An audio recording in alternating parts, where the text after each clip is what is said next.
Welcome back to Sip the Tally Films. I'm your host, Coach Evans, and in today's episode, we'll be previewing the Baltimore Ravens' first regular season game versus the Buffalo Bills, Sunday night, Highmark Stadium, 8:20 p.m. Before we get into it, and in this episode, we'll talk about the history of the Ravens and Bills, the recent history of the Ravens and Bills, some important matchups to look at, and what's it going to take for our Baltimore Ravens to pull out a victory in this first game. Now, this preview will be a lot different from the others because there are no stats to go up on because the season just started. We'll be using prior season stats, but we know each season, each team is a new team. So I didn't want to put too many prior stats up against each other because Buffalo last year is not Buffalo this year, and the Ravens last year is not the Ravens this year. So I appreciate you guys for coming out. Welcome back. Let's get started. The season is here.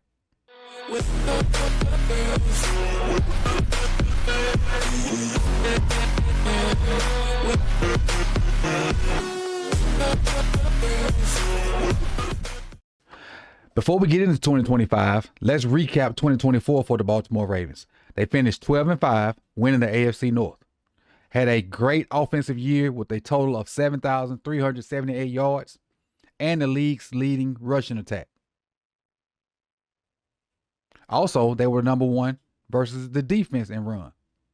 The key contributors for last year's team, obviously Lamar Jackson, 4,172 yards, 41 touchdowns, 4 interceptions. Derrick Henry also had 1,921 rushing yards, second in the NFL to Saquon Barkley, and 16 touchdowns. Mark Andrews anchored the passing game with 55 catches, 673 yards, and a team-high 11 touchdowns. And then Marlon Humphrey became All-Pro Marlo again. He was the first-team All-Pro cornerback. He had 6 interceptions and 15 pass breakups. Now let's talk about the Buffalo Bills. They were 13-4, and they won the AFC East. They were undefeated at home.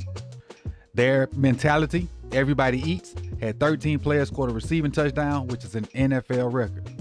Josh Allen, who won the MVP over Lamar Jackson, threw for 3,731 yards with 28 touchdowns and ran for 12 more touchdowns, which was kind of the reason I would say that he got the MVP. And to kind of take you back to January, they beat the Baltimore Ravens in the playoff game 27-25 in Highmark Stadium with a, what would have been a game-time 2-point conversion that was dropped at the time. But the Ravens had 3 turnovers as well, so, a lot of us blame it on that one drop, but that wasn't the only key factor in that loss. Speaking of prior matchups, we faced the Bills twice last year. September 29th, we beat the Bills 35-10. Derrick Henry exploded with a massive run to open the game, 87 yards, and he finished with 199 rushing yards that game. I think that 87-yarder was the longest in Ravens history. The Ravens also dominated offensively aside from that, 427 total yards to the Bills 236, and they had 271 rushing yards versus the Bills only having 81. Also in that game, third down conversion was huge. The Ravens had 55.6% completion while holding the Bills to only 21% completion on third downs. Then you transfer over to the playoff game in the divisional round, January 19th. The Bills won that game, like I said a minute ago, 25-27, or 27-25. But the key moments in that game for us, Lamar had a 2-turnover first half. He threw an interception and he fumbled the ball.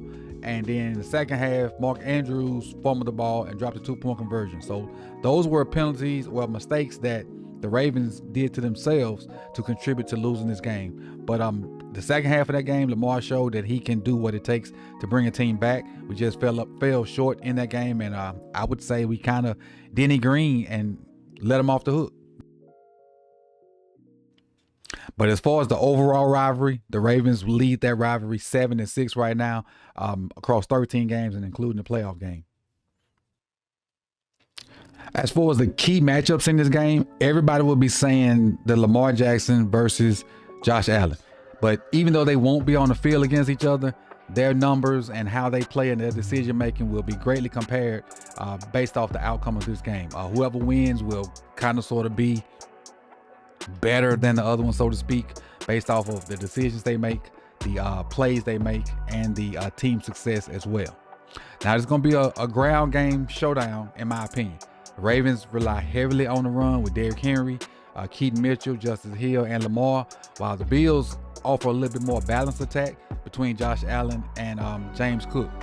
They have become a better team since they've begun to run the ball a lot more than they throw it. The previous year, when a lot of people were screaming Josh Allen should have won the MVP, they were a lot more imbalanced, and Josh Allen himself had 18 interceptions. And it's tough to win an MVP with 18 interceptions, which in my opinion kind of led to what happened this past season. A lot of people in the Ravens space are talking about revenge. I really don't like that term in a regular season game one. Your revenge should come in the playoffs. They beat you in the playoffs. This regular season game, while it means a lot, it's not the end all be all. So I can't attach revenge to it. Now the Bills do have home field advantage. This is, if I'm not mistaken, and if any Bills fans see this, let me know. This is the last season of Highmark Stadium. I think they're opening a new stadium next year, and so and we know how the Bill Mafia get. The Bills Mafia gets, and it's gonna be a night game, so they probably gonna be out there all day. It's gonna be kind of crazy by the time kickoff hits at 8:20. As far as the supporting cast around both quarterbacks, Bills have this everybody eats mentality, while the Ravens kind of focus on like three main guys: Henry, Andrews, and Lamar, and sprinkling in our new wide receivers with Bateman. Hopefully the emergence, not Bateman, I'm sorry, with D-Hop and the emergence of Tez Walker to go along with Bateman and Zay Flowers. And Zay did not play in that playoff game as well. As far as the actual matchups, let's take a look at the Baltimore offense versus the Bills defense. Now you have, and these are last year's PFF grades, and I'll use these to kind of base the judgment off of.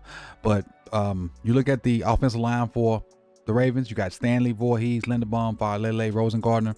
And with Stanley, Voorhees, and Rosengarten really, grading out as average, the only person on the defensive side or the defensive line for Buffalo that has a grade better than any of the offensive linemen for Baltimore is Greg Rousseau.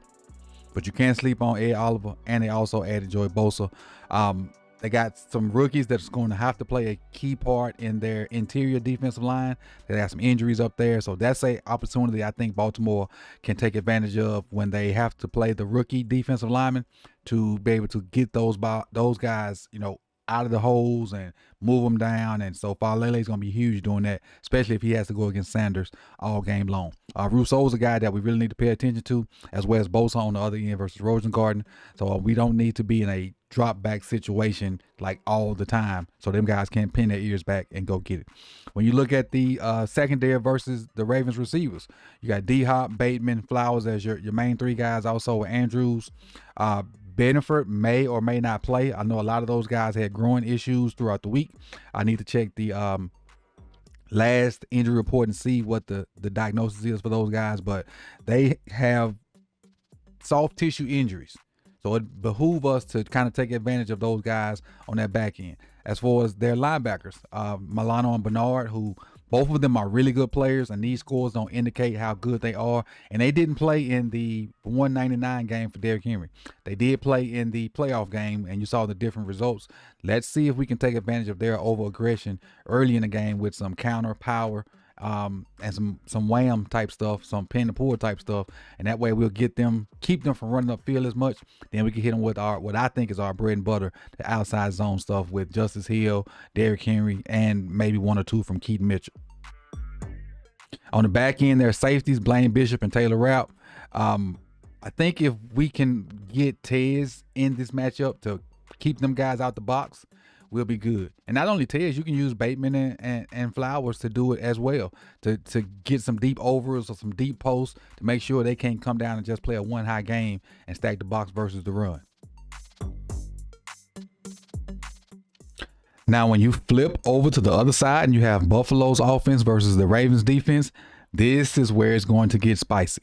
I don't know if you can see it or not, but look at all that green on the board for Baltimore's defense, as well as all that green on the board for Buffalo's offense. That means, according to PFF, these teams are they play some good football and they grade out very well. Their offensive line, Dawkins, Edwards, McGovern, Osiris Torrance, who was the weak link last year, who I believe will be the weak link again this year, and Brown. When you look at our defensive front, who's probably going to start, Owe, Jones, Matabike, and they got Van Noy out there starting, but They know it'll probably be in that pass rush situations. That'll probably be T-Rob on that other end. But I still like the matchups. I think it's going to be real interesting. I think Osiris Torrance is the weak link up front, as a guy that we need to take advantage of and put whoever we think is our best guy in one-on-one situations versus Torrance and get some pressure on Josh Allen to make him get off his spot. As far as the linebacker play, Roquan, we know what Roquan is, one of the best in the game. Simpson, can he maintain his spot and play better than he did last year? If he plays better, Roquan will play better. I think we'll have a better result as far as a totality in the linebacker room.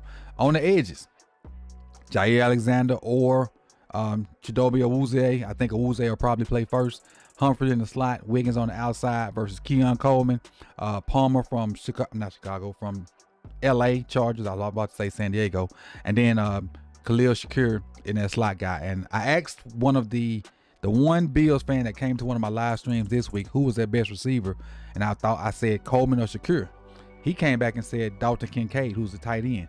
That's going to be a key matchup. Dalton Kincaid versus Starks or Hamilton or even Humphreys. That's going to be a key matchup to see if they can contain this guy and keep Shakir from making those big plays over the middle. I don't know if you guys remember in the playoff game, we started out really good defensively. They had a 3rd and long, and Brandon Stevens gave it up over the middle, and that started their momentum into scoring a bunch of points. And obviously, Josh Allen and Dalvin Cook, you got to worry about the run. 3rd downs, you got to worry about them going empty and running Josh Allen. So it's going to be a very competitive matchup on both sides of the ball, but this will be the more interesting side to me. Buffalo's offense versus the Ravens defense. I think whoever wins this matchup wins the game in totality. So with that being said, again, some of our other previews for the rest of this year will be more stat specific because we'll have actually information to go by, but this one is based off of kind of what happened last year, what they added over the off season, and then just my prediction from this year. And as far as prediction, I'm probably gonna always pick us to win unless we playing bad. I think we win this game like 31-27. I think it's a great game, a great way to kick off the 2025 season. And I appreciate you guys for coming out. You could have been anywhere in the world, but you chose to be here with me. Like the video if you like it. Subscribe if you've not done so. Drop your comments about what you think is going to happen in this game Sunday night. And if you want to see any more of the 2025 content that I've already put out, grab that link in the description and take a look at them. I appreciate you guys. Peace.